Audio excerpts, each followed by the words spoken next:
خواب کا وحی سے کیا تعلق ہے؟ کیا یہ بات صحیح ہے کہ خواب وحی کا 40واں حصہ ہے؟ اس کی وضاحت فرما دیں۔ محمد عمیر شکارپور سے۔ جی، رسول اللہ صلی اللہ علیہ وسلم نے فرمایا، صحیح حدیث ہے کہ خواب نبوت کا 46واں حصہ ہے، ایک روایت میں 40واں حصہ ہے۔ اس حدیث کا مطلب، اور ایک اور حدیث خواب کے بارے میں آپ صلی اللہ علیہ وسلم نے فرمایا، لم یبق من النبوۃ الا المبشرات، کہ نبوت ختم ہو گئی، خوشخبریاں باقی ہیں۔ صحابہ نے پوچھا خوشخبریاں کیا ہیں؟ آپ نے فرمایا الرؤیا الصالحہ، اچھے خواب۔ تو اس سے پتہ چلتا ہے کہ اچھا خواب جو ہے، جو سچا خواب ہم جسے کہتے ہیں، وہ نبوت کا 46واں حصہ ہے۔ اور نبی صلی اللہ علیہ وسلم نے یہ بھی فرمایا کہ قرب قیامت میں مومن کا خواب سچے ہوں گے۔ تو نبوت کا 46واں حصہ، اس کی بہت ساری تفسیریں کی گئی ہیں۔ جو مجھے زیادہ اچھی تفسیر لگتی ہے وہ یہ لگتی ہے کہ کیونکہ نبوت کا جو 100% نبوت ہے وہ تو جبریل وحی لے کر آتے ہیں، وہ 100% پکی چیز ہے۔ اور خواب نبوت کا 46واں حصہ کا مطلب یہ کہ اس وحی کو اگر آپ 46 حصوں میں ڈیوائیڈ کریں تو، کیونکہ خواب بھی من جانب اللہ ہوتا ہے، کبھی شیطان کی طرف سے بھی ہوتا ہے تو اللہ کی طرف سے بھی ہوتا ہے، یعنی اس میں دنیا کے ظاہری اسباب کا دخل نہیں ہوتا۔ وہاں جو آپ کو نیوز مل رہی ہوتی ہیں وہ کوئی محکمہ موسمیات والوں نے یا کسی نیوز چینل نے نہیں بتائی ہوتی، اس کا ظاہری سبب نہیں ہوتا، وہ ڈائریکٹ اللہ کی طرف سے یا شیطان کی طرف سے۔ تو اس میں چونکہ اللہ کی طرف سے ہونے کا بھی امکان ہے، تو وہی کو اگر آپ 46 حصوں میں ڈیوائیڈ کریں تو ایک حصہ صداقت خواب میں ہوتی ہے۔ ہر خواب میں اس کا امکان ہوتا ہے کہ یہ من جانب اللہ ہو، لیکن اتنا ہی امکان ہوتا ہے، اور بعض دفعہ وہ سچا نکل آتا ہے۔ تو اس لیے اس کو بالکل خواب کو کالعدم کرنا بھی ٹھیک نہیں ہے، لیکن 100% اس پہ اعتماد کرنا بھی ٹھیک نہیں ہے، کیونکہ عین وحی نہیں ہے بلکہ وحی کا 46واں حصہ ہے۔ تو اس میں دو انتہاؤں کا لوگ شکار ہیں۔ کچھ لوگ تو جو لبرلز ہیں وہ تو خوابوں کو لفٹ ہی نہیں کراتے، کہتے ہیں جیسا مرضی اچھا خواب آ جائے، ایسے ہی بس خیالات ہیں۔ اور کچھ خوابوں کو حد سے زیادہ بڑھا دیتے ہیں، جیسے ہمارے روحانی ٹوپی ڈرامے جو چل رہے ہیں آج کل، اور خواب سینٹر کھولے ہوئے ہیں، خوابوں کی تعبیر سینٹر کھلی ہوئی ہیں، اور جو بھی فون آ رہے ہیں ان کو خوابوں کی تعبیریں بتا رہے ہیں۔ یہ وہ لوگ ہیں جنہوں نے خوابوں کو ان کی حیثیت سے زیادہ بڑھا دیا ہے۔ تو ہمیشہ سچے خواب نہیں آتے، اکثر تو آپ کے دن بھر جو کام ہوتے ہیں وہ خواب میں آ رہے ہوتے ہیں آپ کو۔ تو ڈرانے خواب اس لیے آتے ہیں، رات کو پیٹ خراب ہوتا ہے، اس میں گیس ہوتی ہے، آپ جب دن میں پریشان ہوتے ہیں تو خواب بھی ویسے ہی آئیں گے آپ کو۔ بہوؤں کو سانسیں چڑیلوں کی شکل میں نظر آ رہی ہوتی ہیں خواب میں، وہ کوئی تعبیر نہیں ہوتی، اس لیے کہ وہ دن میں جس کو چڑیل سمجھتی ہیں خواب میں وہ چڑیل کی صورت میں آ جاتی ہے۔ تو یہ سب چیزیں تو ہمارے، یعنی یہ دن بھر کے جو اسباب اور اثرات ہیں نا ماحول کے، وہ ہم رات کو ہمارے دماغ پہ اس کے اثر پڑ رہا ہوتا ہے۔ تو اس طرح کے خوابوں کو لفٹ نہیں کرانی چاہیے۔ اکثر شادی شدہ خواتین کو جٹھانی سانپ کی شکل میں آ رہی ہوتی ہے، تو بلا وجہ اس کی تعبیریں پوچھ رہی ہیں۔ بھائی وہ سانپ اس لیے کہ وہ آپ کی جٹھانی ہے، وہ اگر آپ کی بہن ہوتی تو نہیں آتی سانپ کی شکل میں، پھر وہ خوبصورت فرشتے کی شکل میں آ رہی ہوتی۔ تو اس لیے ان چیزوں کو زیادہ لفٹ نہ کرائیں۔ لیکن بعض دفعہ واقعی خواب سچا بھی ہو جاتا ہے، اس کی تعبیر بھی ہوتی ہے، اور اس کی ایک بڑی علامت یہ ہے کہ انسان کو خود احساس ہوتا ہے یہ سچا خواب ہے، یہ کوئی معمول سے ہٹ کر کوئی بات ہے اور اس میں مجھے اللہ کی طرف سے کوئی گائیڈنس ملی ہے۔ تو اس میں پھر یہ ہے کہ اس میں چند شرطوں کے ساتھ اس پر عمل کیا جائے گا۔ اس کو پہلی بات، شریعت کے خلاف نہ ہو۔ نبی صلی اللہ علیہ وسلم کی احادیث سے جو چیز ثابت ہے، فقہ سے جو چیز ثابت ہے، خواب اگر اس کے اگینسٹ ہے تو خواب کو رد کر دیا جائے گا، اور فقہا نے جو دین بیان کیا اس کو لیا جائے گا۔ کوئی کسی عمل کی فضیلت خواب سے ثابت نہیں ہوتی، کسی عمل کا مستحب ہونا بھی خواب سے ثابت نہیں ہوتا، کہ آپ کو خواب میں آ کے یہ فرشتے نے کہہ دیا کہ جو ہے نا آپ تہجد کے وقت 8 رکعتیں پڑھیں تو یہ ثواب ملے گا، تو وہ 8 رکعتوں کا الگ سے کوئی ثواب نہیں ہے، جو تہجد کی ہیں وہی ہیں۔ یا کسی کو آ کے بتا دیا کہ یہ والی تسبیح پڑھو گے تو یہ ثواب ملے گا، تو ثواب ملنا نہ ملنا یہ شرعی معاملہ ہے، یہ قرآن و سنت سے پتہ چلے گا، اس کو خوابوں سے کوئی تعلق نہیں ہے۔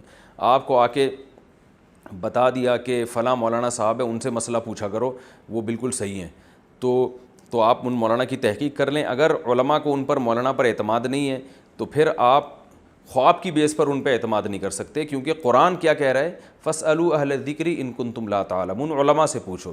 تو جب علماء کسی پر اعتماد نہیں کر رہے ہیں تو سارا دن آپ کو خواب میں بشارتیں ملتی رہیں کہ یہ بہت نیک ہے، یہ بڑے بزرگ ہیں، اس کی بزرگی پر یقین نہ کریں آپ، کیونکہ یہ علماء کے قول میں اور خواب میں جب تضاد ہو رہا ہے تو قرآن آپ کو علماء کے قول کی تقلید کا حکم دے رہا ہے۔ ایسے موقع پہ فاسألوا اہل الذکر، اہل علم سے رابطہ کرو۔ تو شرعی لوگ کیا کرتے ہیں، شرعی حدود سے تجاوز کرتے ہیں خوابوں کے معاملے میں، رشتے کر دیتے ہیں۔ وہ خواب آیا تو وہ لڑکا آیا تھا خواب میں کہ بالکل ایک خوبصورت فرشتے کی شکل میں، لہذا میری بیٹی کے لیے وہی مناسب ہے۔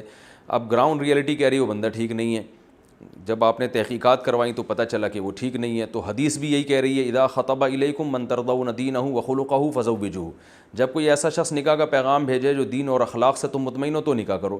تو مفہوم سے یہی پتہ چل رہا ہے کہ اگر ایسا الٹا سیدھا آڑا ترشا آدمی آ رہا ہے تو نکاح مت کرو. اب خواب میں روزانہ وہ فرشتے کی شکل میں بھی آ رہا ہو, لیکن حدیث ہمیں کہہ رہی ہے کہ اخلاق اور دین دیکھنا ہے آپ نے. تو یہ بہت زیادہ لوگوں میں نا قرآن و حدیث کے مقابلے میں خوابوں کو لا کے کھڑا کر دیا, مشاہدے کے مقابلے میں خواب کو لا کے کھڑا کر دیا. اب مثال کے طور پر مشاہدہ یہ کہہ رہا ہے کہ آپ فلاں جگہ سے اگر جائیں گے تو ڈاکو ہیں, لوگ آپ کو خبریں دے رہے ہیں کہ وہاں جگہ سے آپ گزریں گے تو وہاں ڈاکو کھڑے ہوئے لوٹ رہے ہیں. آپ کی آنکھ لگ گئی, خواب میں آیا کہ وہاں تو فرشتے کھڑے ہوئے ہیں, ڈاکو نہیں ہیں. اب آپ وہاں سے گزرو گے اس بیس پہ کہ جی مجھے خواب میں بشارتیں آ رہی ہیں, تو یہ آپ کے بیوقوف ہونے کی علامت ہوگی.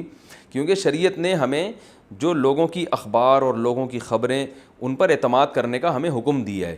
ہم جو حدیث میں بھی تو لوگوں کی خبر پہ اعتماد کرتے ہیں نا, تو ثقہ لوگ جب کوئی خبر دیں گے تو اس کو مانا جائے گا. تو یہاں یعنی خواب سے بڑھ کر جب کوئی دلیل آئے گی ہمارے پاس تو پھر اس دلیل کو فوکس کیا جائے گا, خواب کو رد کر دیا جائے گا. ہاں آپ کا خواب کسی دلیل سے نہیں ٹکرا رہا تو پھر اس پر عمل کرنے میں کوئی حرج نہیں ہے. تو اس لیے یہ سب چیزوں کا اگر خیال ہو تو پھر خواب کی ایک حیثیت ہے, ورنہ اس سے لوگ گمراہ بھی بہت ہو رہے ہیں. سب اس دونوں چیزوں کا خیال کرنے چاہیے.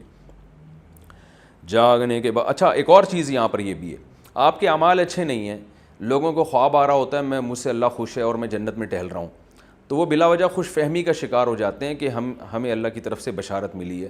تو یہ خواب اللہ کی طرف سے نہیں ہے, یہ شیطان کی طرف سے ہے, کیونکہ آپ کی حرکتیں ٹھیک نہیں ہیں. آپ نہیں جانتے تو محلے والوں سے پوچھیں, وہ آپ کو بتا دیں گے. معذرت یعنی میں آپ سے میری مراد جو لوگ میرا اس وقت کلپ نہیں سن رہے ان کی بات کر رہا ہوں. تو محلے والے بتا دیں گے, بیوی بتائے گی آپ کی اس کی حرکتیں ٹھیک نہیں ہیں, پھر بھی آپ کو خواب میں بشارتیں آ رہی ہیں. اس کا مطلب ہے کہ یہ شیطان ہے جو آپ کو بدعمل بنا رہا ہے, آپ کو تھپکیاں دے دے کے جنت دکھا رہا ہے اور اس خوش فہمی میں مبتلا کر رہا ہے کہ آپ جنت میں جائیں گے. تو اس سے کیا ہوگا, آپ گناہوں پر اور جری ہوں گے.